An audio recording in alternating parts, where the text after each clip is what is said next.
Hello बच्चों, आज हम 12th physics Hindi medium chapter number 2 जिसका नाम है विद्युत फ्लक्स तथा कोश की फिल्में उसको आपके सामने लेकर आए हैं। और इस वीडियो में आपको छोटी छोटी बातों का पूरी बारीकी से अध्ययन कराया जाएगा।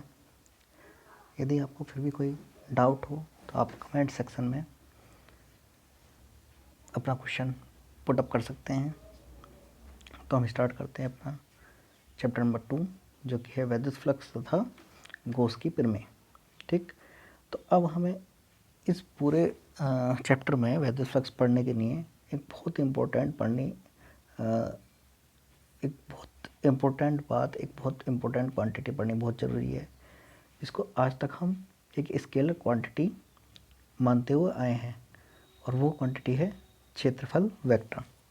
देखिए, हमने 11th क्लास में पढ़ा था दो तरह की क्वांटिटी होती हैं। एक तो स्केलर क्वांटिटी होती है, एक वेक्टर क्वांटिटी, यानी कि अदिश राशि और सदिश राशि। तो ये जो वेक्टर क्षेत्रफल राशि है, ये हमारे 11th क्लास में हमने एज ए स्केलर क्वांटिटी पढ़ी थी। बट इन फिजिक्स ये हमारे जब हम किसी 3D क्वांटिटी का जो 3 डायमेंशन में क्वांटिटी बनती है, जैसे गोला हो गया, आपका घन हो गया, घनाव हो गया, इस तरह की जो क्वांटिटीज होती हैं उनके लिए एक वेक्टर की तरह काम करती है। ठीक है, तो यहाँ क्या है, मान लीजिए हमारे पास कोई एक क्षेत्रफल है। इस क्षेत्रफल की एक दिशा की बात करें तो इसके लंबवत एक दिशा है, मान लीजिए इसकी, तो ये हमारा क्षेत्रफल वेक्टर कहलाएगा। ठीक है, हालांकि क्षेत्रफल वेक्टर का जो परिमाण है वो यही है, लेकिन हमने इस परिमाण को इस लंबाई के द्वारा दर्शा दिया है, और ये जो दिशा है ये हमारे क्षेत्रफल वेक्टर को दर्शाती है। ठीक है, तो अब हम इस क्षेत्रफल वेक्टर को क्या बोल सकते हैं, एन कैप इंटू ए, जहाँ ए क्या है, ए है क्षेत्रफल वेक्टर का परिमाण, एन कैप क्या है, एन कैप है हमारी एक एकांक सदिश जिसमें केवल दिशा होती है, उसका परिमाण होता है एक। ठीक है, तो मैंने यहाँ डेफिनेशन लिखी है इसकी कि किसी क्षेत्रफल एक को इस पर बाहर की ओर खींचे गए अविलंब के अनुदिश एक वेक्टर ए से निरूपित करते हैं, जिसकी लंबाई क्षेत्रफल ए के परिमाण के बराबर होती है, तथा एन कैप जो है वो हमारी एन कैप जो है वो जो हमारा पृष्ठ है उसके अविलंब के अनुदिश एकांक वेक्टर होता है। ठीक है, ये देखिए जैसे मैंने इस फिगर में आपको बताया है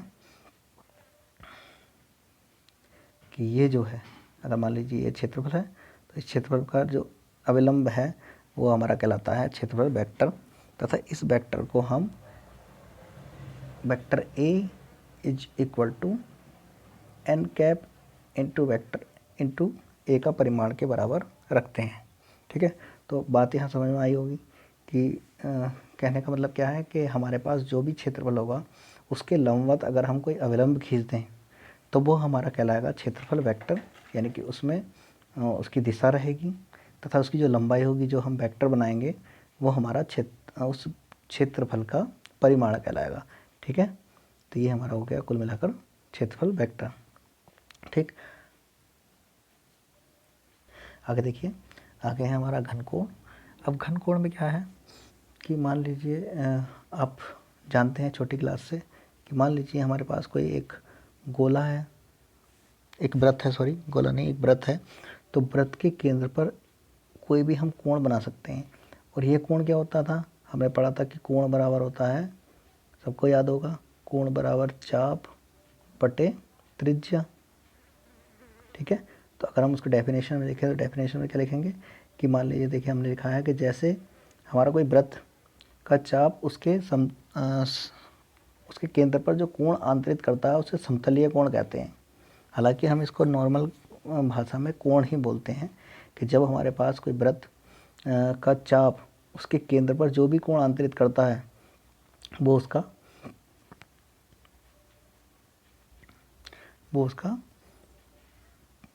कोण कहलाता है, ये समतलीय कोण कहलाता है। और उसका मात्रक जो हमने पढ़ा था रेडियन था, और 11th क्लास में हमने ये भी पढ़ा था कि ये हमारे पास पूरक मूल मात्रक होता है। और ध्यान हो आपको 11वीं क्लास के फर्स्ट चैप्टर का, तो उसमें हमने दो पूरक मूल मात्रक और पूरक मूल राशियाँ पढ़ी थी। एक थी कोण और दूसरी थी घन कोण।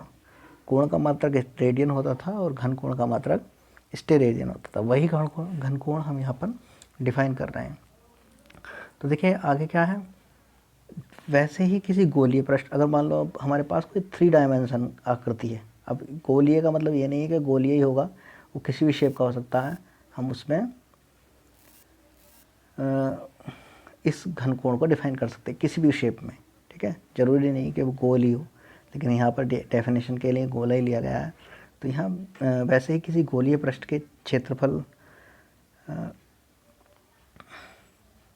वैसे ही किसी गोलीय पृष्ठ के क्षेत्रफल के गोल जो उस गोले के केंद्र पर जो कोण आंतरित करेगा वो हमारा कहलाएगा घन कोण, ठीक है।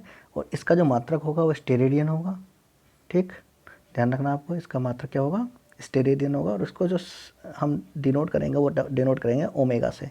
ओमेगा को बनाने के लिए हमें, जैसे हम स्मॉल w बनाते हैं वैसे ही हमारा ओमेगा होता है, बस थोड़ा सा थोड़ी सी उसकी जो एक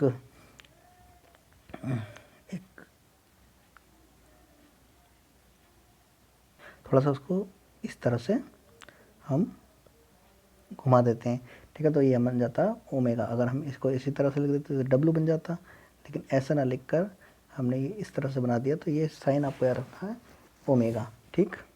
इसको हम 10th क्लास में इस तरह से भी पढ़ा था। ये भी हमारा ओमेगा ही होता है, बट यहाँ पर ये वाला हमारा ओमेगा वर्क करेगा, ठीक। आगे ये आगे देखिए, मैंने नोट भी लिखा है कि घन कोण किसी भी 3D आकृति पर आंतरित किया जा सकता है, ठीक। जैसे सपोज करिए कि हमारे पास कोई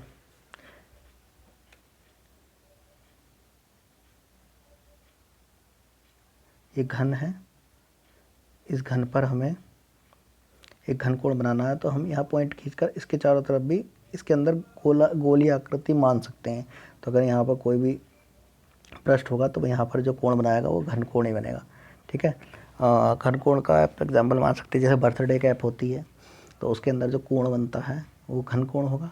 घन कोण देखिए 3D क्वांटिटी होती है। जैसे मान लीजिए हमारा ये कोई घन कोण है, तो इसको इस तरह से भी हम माप सकते हैं, घन कोण को इस तरह से माप सकते हैं, इस तरह से भी मापा जा सकता है। तो इसको चारों तरफ से हम माप सकते हैं, तो इसलिए हम इसको क्या बोलते हैं, घन कोण बोलते हैं। देखिए यहाँ थोड़ा मैंने बनाया भी है, ये देखिए थोड़ा बड़ा करके बता देता हूँ कि यहाँ पर हमारे पास ये गोला है, इस गोले का कोई पृष्ठ है, ठीक, DA, ठीक है। इसको DA वेक्टर बोल सकते हैं आप। ये DA वेक्टर केंद्र पर जो कोण बनाता है उसे हम घन कोण कहते हैं। अगर मान लीजिए इसकी त्रिज्या r है, तो जो घन कोण होगा हमारा d ओमेगा, DA के कारण d ओमेगा होगा। अगर a के कारण लेते हैं तो हम उसको ओमेगा मान लेते हैं। तो यहाँ एक पार्ट के कारण लिया गया है। जब भी हम किसी पार्ट के कारण कोई चीज़ मानते हैं तो उसको d के फॉर्म में लिखते हैं। d मतलब स्मॉल एलिमेंट से मतलब है कि यहाँ एक स्मॉल एलिमेंट DA माना गया है, उसके कारण जो एंगल है वो हमारा है d ओमेगा। तो d omega is equal to, जैसे हमारा कोण क्या होता था, कोण होता था थीटा इज इक्वल टू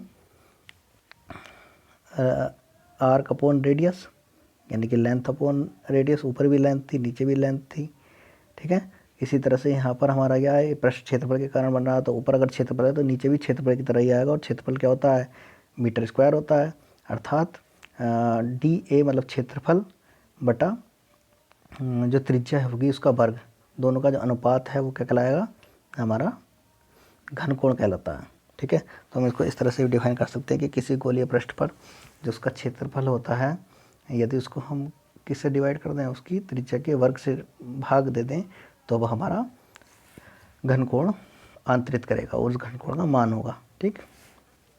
तो यहाँ देखिए आगे हमने एक स्टेरेडियन का भी डेफिनेशन लिखी है कि स्टेरेडियन क्या होगा। तो उसके लिए हमने थोड़ी देर के मान लिया कि मान लीजिए हमारे पास जो DA है, जो क्षेत्रफल है, वो एग्जैक्टली उतना ही है जितना हमारा r² है।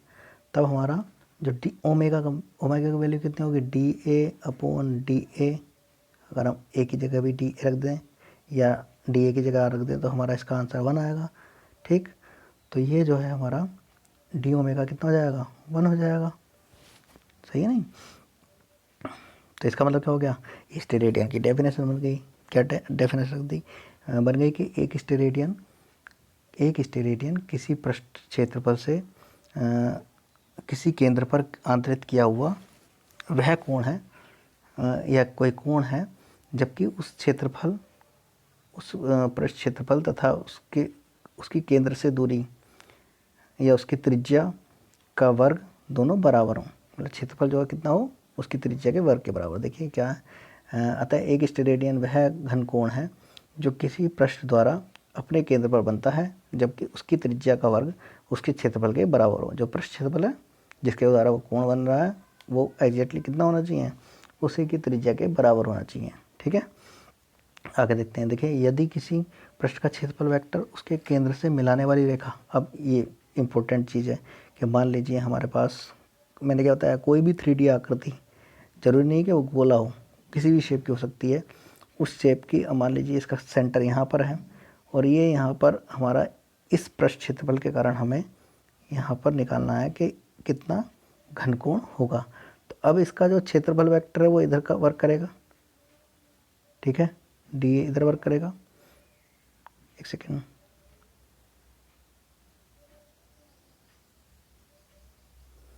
ये सेंटर है, मान लीजिए ये हमारा घनकोण है, ये हमारा क्षेत्रफल वेक्टर है, इसकी दूरी r है और ये क्षेत्रफल वेक्टर इधर कवर करता है a। ठीक है, तो इसका जो क्षेत्रफल वेक्टर होगा वो तो ये हो गया, लेकिन मिलाने वाला जो केंद्र से इसको मिलाने वाली रेखा की आवश्यकता पड़ेगी। जो r है वो उसको केंद्र से मिलाने वाली रेखा के बराबर ही मानी जाती है। तो ये हमारा एक एंगल थीटा पे अगर झुका हुआ है तो इसका जो एंगल होगा, इसका जो घटक होगा वो डी ए कोस थीटा के बराबर हो जाएगा। ठीक है, तो अब हम डी ए ना लेकर के लेंगे, डी ए कोस थीटा लेंगे। देखिए मैंने लिखा है यदि किसी पृष्ठ का क्षेत्रफल वेक्टर उसके केंद्र से मिलाने वाली रेखा से थीटा एंगल पर हो, जो क्षेत्रफल वेक्टर हो किधर हो, थीटा एंगल पर हो, थीटा कोण पर हो, तो उसके क्षेत्रफल वेक्टर का घटक डी ए कोस थीटा होगा। अतः घनकोण जो हमारा हो जाएगा वो हो जाएगा हमारा d omega is equal to d A cos theta upon r square. तो यहाँ तक हमारा जो है ये घनकोण का एक सिद्धांत हमारा हो गया। घनकोण की डेफिनेशन हमारी यहाँ पर कंप्लीट होती है। ठीक है, आगे देखते हैं हम। आगे हमारा नेक्स्ट टॉपिक है विद्युत फ्लक्स। विद्युत फ्लक्स क्या होता है, देखिए विद्युत फ्लक्स क्या होता है, हमने पिछले चैप्टर में पढ़ा था कि विद्युत बल रेखाएं क्या होती हैं। अगर आपको याद हो तो विद्युत बल रेखाएं क्या होती हैं तो वो बताया था हमने। फिर से याद दिला देता हूँ कि पॉजिटिव से निगेटिव की तरफ चलती हैं, एक दूसरे को कभी नहीं काटती हैं। ठीक है, जहाँ पर एक दूसरे से दूर होती हैं वहाँ विद्युत क्षेत्र कम होता है, जहाँ एक दूसरे के पास होती हैं वहाँ विद्युत क्षेत्र ज़्यादा होता है। ठीक है, तो इस तरह से बहुत सारी डेफिनेशन बताई थी। अब क्या है, मान लीजिए हमारे पास कोई पृष्ठ रखा है और ये पृष्ठ किसी ऐसे स्थान पर रखा है जहाँ से विद्युत बल रेखाएं पास हो रही हैं। मान लीजिए कोई यूनिफॉर्म इलेक्ट्रिक फील्ड है, एक समान विद्युत क्षेत्र है, उसके सामने ये पृष्ठ रखा हुआ है। तो इससे जो पास होने वाली रेखाएं हैं अगर हम इनको काउंट कर लें तो यही काउंटिंग हमारी क्या कहलाती है, विद्युत फ्लक्स कहलाती है। तो डेफिनेशन में हम क्या बताएंगे कि किसी भी काल्पनिक पृष्ठ से, अभी काल्पनिक पृष्ठ होगा यहाँ पर जो हमारा ये जो चैप्टर हमारा चलेगा वो हम काल्पनिक पृष्ठ मानकर ही इसको सोल्व करते जाएंगे। ठीक है, तो हम क्या कहेंगे कि विद्युत क्षेत्र में स्थित किसी काल्पनिक पृष्ठ पर विद्युत फ्लक्स उससे होकर गुजरने वाली विद्युत बल रेखाओं की संख्या की माप होती है। मतलब अगर हम संख्याओं को काउंट कर दें, the counting of line of forces passes through that imaginary surface, उस इमेजनरी सरफेस से पास होने वाली जो इलेक्ट्रिक फील्ड की रेखा लाइंस हैं उनको अगर हम काउंट कर लें, उसकी माप करें, उसकी मेज़रमेंट कर लें तो हमारा वो कहलाता है विद्युत फ्लक्स। अब ये विद्युत फ्लक्स अलग अलग होता है। देखिए अगर मैं इसी विद्युत फ्लक्स को थोड़ा सा इस तरह से बना दूँ, फिर से ये हमारा वही एक समान विद्युत क्षेत्र है, तो अगर मैं अब की बार उसको इस तरह से थोड़ा रख दूं तो अब क्या हो गया, विद्युत क्षेत्र रेखाएं कम हो गई। इस तरह से रख देंगे तो विद्युत क्षेत्र रेखाएं थोड़ी बढ़ जाएंगी, इस तरह से रख देंगे तो अलग केस में अलग विद्युत क्षेत्र रेखाएं होंगी। तो ये डिपेंड करेगा कि कितना उसका झुका हुआ है या फिर 1 सेकेंड, 1 सेकेंड मैं आपको और समझाता हूँ। देखिए मान लीजिए ये जो सामने मैंने कैमरा उत्पन्न किया हुआ है, ये जो 3 लाइंस आपको दिखाई दे रही हैं, इनको थोड़ी देर के लिए आप इलेक्ट्रिक फील्ड मान सकते हैं कि ये हमारी इलेक्ट्रिक फील्ड है। इनको जब पढ़ा लेते हैं तो मान लीजिए 4 इलेक्ट्रिक फील्ड हैं, या फिर ऐसा करते हैं कि ये जो लाइंस आपको दिखाई दे रही हैं, इनको थोड़ी देर के लिए मान लेते हैं इलेक्ट्रिक फील्ड है। इनकी जो डायरेक्शन है वो इस डायरेक्शन में मान लेते हैं थोड़ी देर के लिए। अब मैं अपना हाथ जो है वो एक काल्पनिक पृष्ठ मान रहा हूँ, ठीक है। तो अगर मैं इस तरह से अपने काल्पनिक इस तरह से रखता हूँ अपने हाथ को, तो अब मान लीजिए आप इस तरह से यहाँ भी लाइन से, यहाँ भी लाइन से, यहाँ भी लाइन से, बहुत सारी लाइन इस तरह से हैं, ठीक है। और इस तरह से मैं इसको रखता हूँ, तो यहाँ पर अब जो पॉसिबिलिटी है वो मैक्सिमम नंबर ऑफ़ लाइन्स की मेरे हाथ से गुजरने की है। मेरे हाथ से जो लाइन्स गुजरेंगी वो सबसे अधिक होंगी। अगर मैं इसको इस तरह से घुमा देता हूँ तो इस समय क्या होगा, कुछ लाइन रेखाएं नीचे से निकल रही होंगी इसके, कुछ लाइन रेखाएं ऊपर से निकल रही होंगी। तो इस तरह मिनिमम लाइन ऑफ फोर्सेस मेरे हाथ से पास हो रही होंगी, ठीक है। तो इस तरह से हमारा लाइन ऑफ फोर्सेस कम या ज़्यादा हो सकती हैं। या मैं इस तरह से इसको घुमा दूँ तो अब देखिए, अब जो लाइन ऑफ फोर्सेस हैं वो कम हो गई हैं पास होनी, कुछ ऊपर से निकल गई हैं, कुछ नीचे से निकल गई हैं। लेकिन जब ऐसे था तो मैक्सिमम लाइन्स ऑफ फोर्सेस हमारे हाथ से पास हो रही थी। तो ये हमारा हो गया कुछ लाइन ऑफ फोर्सेस का एग्जांपल्स। तो इस तरह से आप समझ सकते हैं कि जो भी हमारा कोई इमेजिनरी पार्ट होगा,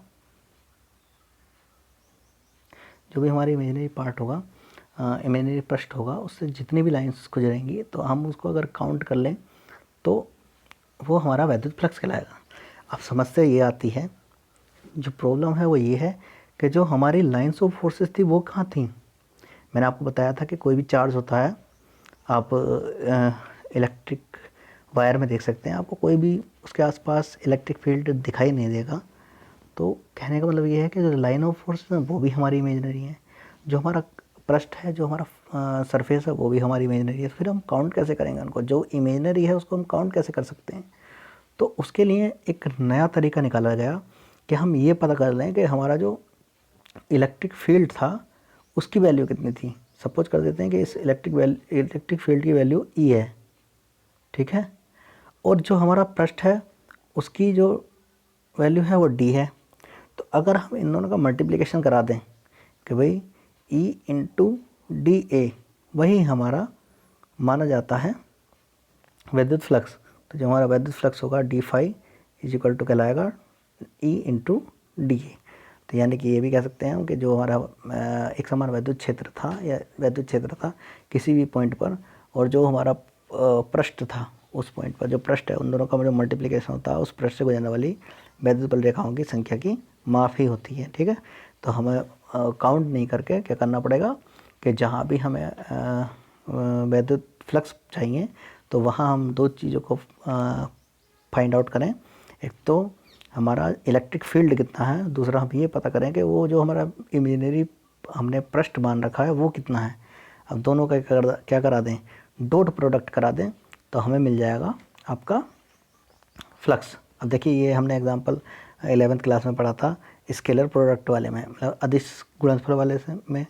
तो ये क्या है हमारी ई क्या होती है, ई एक हमारी वेक्टर क्वांटिटी है। डी ए क्या है, अभी हमने पढ़ा क्षेत्रफल वेक्टर, तो ये भी हमारी क्या हो गई, वेक्टर क्वांटिटी हो गई।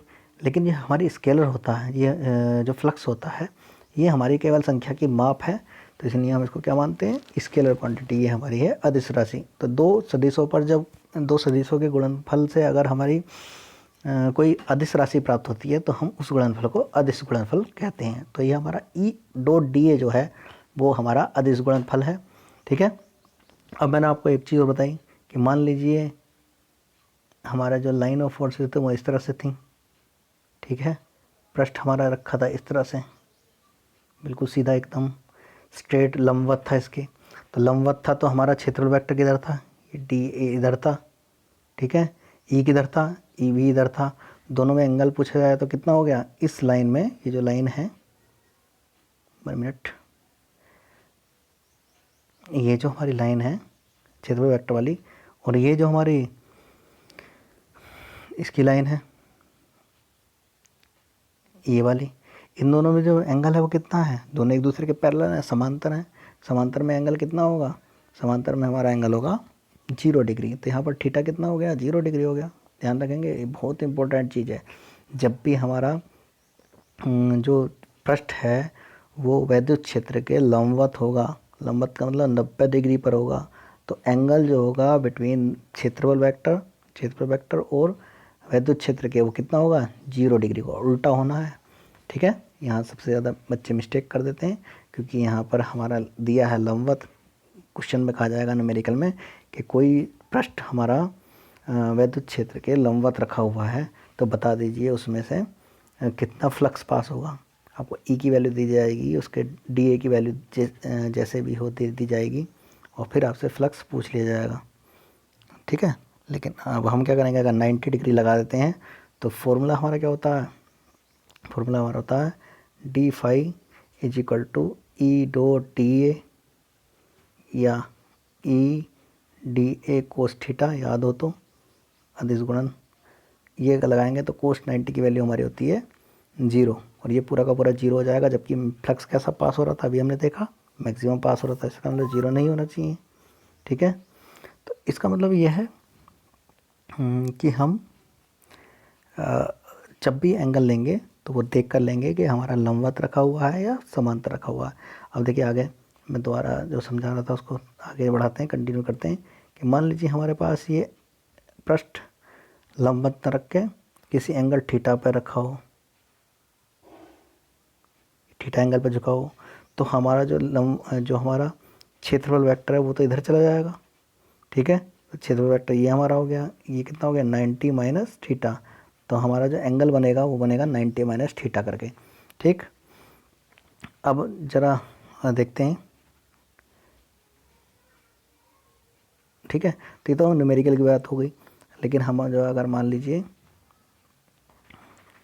थ्योरी की बात करें, तो जैसे हमारा ये एंगल इस तरह से हो गया, तो मान लीजिए हमारा जो क्षेत्रफल वेक्टर, अब मैं बात कर रहा हूँ क्षेत्रफल वेक्टर की, मैं पृष्ठ की बात नहीं कर रहा किस एंगल पर झुका हुआ है, क्षेत्रफल वेक्टर का यहाँ पे थीटा एंगल पर है इस वैद्युत क्षेत्र से, ना कि इस पृष्ठ से 90 डिग्री में ही रहेगा ये क्षेत्रफल वेक्टर।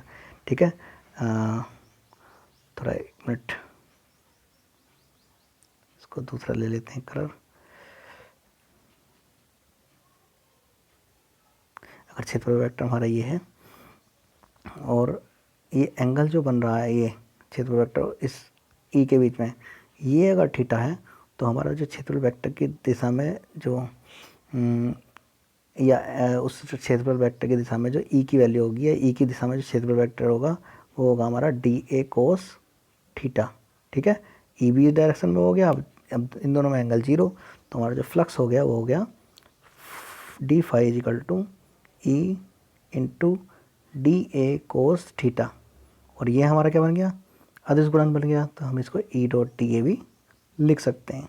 ठीक है, और अगर 0 एंगल हो, तो अगर मान लीजिए जो क्षेत्रफल, ध्यान रखना क्षेत्रफल वेक्टर और ई के बीच में अगर 0 वेक्टर हो, 0 डिग्री एंगल हो, यानी कि मैं ये नहीं कह रहा कि पृष्ठ के और ई के बीच में 0 डिग्री एंगल है, मैंने बोला क्षेत्रफल वेक्टर और ई के बीच में अगर 0 डिग्री एंगल हो तो ई इंटू डी आ जाएगा, सीधा सीधा मल्टीप्लाई करेंगे, हमारा डी फाई की वैल्यू आ जाएगी, या फाई की वैल्यू हमारी आ जाएगी, फ्लक्स की वैल्यू। और अगर 90 डिग्री पर हो कौन, पृष्ठ क्षेत्र, यानी कि पृष्ठ हमारा रखा हो पैरेलल समांतर रखा हो किसके, वैद्युत क्षेत्र के, अगर वैद्युत क्षेत्र के समांतर रखा हुआ है पृष्ठ, ठीक है, पृष्ठ समांतर रखा होगा, तो ये हमारा 90 डिग्री होता है, तो ये पृष्ठ से भी 90 डिग्री हो जाएगा, ये हमारा इस डायरेक्शन में, डी ए हमारा इस डायरेक्शन में, तो दोनों के बीच में एंगल कितना 90 डिग्री, तो हमारा बनेगा फाई बराबर या डी फाई बराबर E into D A cos 90 degree, cos 90 की वैल्यू 0, तो ये कुल मिलाकर 0 हमारा हो जाएगा। बहुत इंपॉर्टेंट चीज़ है, इनको ध्यान रखेंगे, इनको ध्यान नहीं रखेंगे तो आगे न्यूमेरिकल हम नहीं कर पाएंगे। ठीक है, तो पहली बात आपको याद रखनी है क्या, कि अगर हमारा पृष्ठ किसी एंगल पर दिया हुआ है तो हम क्षेत्रफल वेक्टर को हमेशा 90 माइनस थीटा पे लेते हैं। ठीक है, हम उसे 90 में से घटा कर लेंगे। दूसरी बात, अगर हमारा पृष्ठ 90 डिग्री में है तो मैक्सिमम फ्लक्स निकलेगा, यानी कि फाई बराबर ई ए होगा, और अगर हमारा समांतर रखा हुआ है तो मिनिमम फ्लक्स निकलेगा, यानी कि 0 होगा। ठीक, और तो हमारा मिनिमम होगा। ठीक है, समांतर होगा इसका मतलब 90 डिग्री हो जाएगा, 90 डिग्री का मतलब कोस 90 की वैल्यू 0, यानी कि मिनिमम फ्लक्स होगा। और अगर किसी एंगल पर है तो आप 90 माइनस में से ले करके और फाई की वैल्यू निकाल सकते हैं। तो ये आप ध्यान रखेंगे क्योंकि आगे आने वाले जो डेरिवेशंस हैं, एप्लीकेशंस हम करेंगे, गोस की थ्योरम हमें पढ़नी है, उसके ऊपर एप्लीकेशंस करेंगे। तो एप्लीकेशंस में हम जो बार बार यही रूल लगाएंगे कि जो हमारा पृष्ठ जो क्षेत्रफल वेक्टर वो लंबवत है या क्षेत्रफल वेक्टर लंबवत है या समांतर है। तो ये हम ध्यान रखेंगे। क्षेत्र फिर से एक बार रिपीट कर देता हूँ, अगर क्षेत्रफल वेक्टर लंबवत होगा किसी ई के मतलब ई की डायरेक्शन के तो 0 आएगा, और अगर समांतर होगा तो मैक्सिमम यानी कि ई इंटू ए टी आएगा। वहीं पृष्ठ की बात करें, पृष्ठ उल्टा होता है, पृष्ठ अगर लंबवत होता है तो मैक्सिमम फ्लक्स आता है, और हमारा पृष्ठ समांतर होगा तो मिनिमम फ्लक्स यानी कि 0 के बराबर आता है। दोनों में थोड़ा अंतर है, ठीक है। तो ये हमारा हो गया। अब मान लीजिए थोड़ा ये समझा रखा है कि अगर हमारे पास कोई पृष्ठ है, ये हमारे पास कोई पृष्ठ है, ये इसका डी ए है, ठीक है।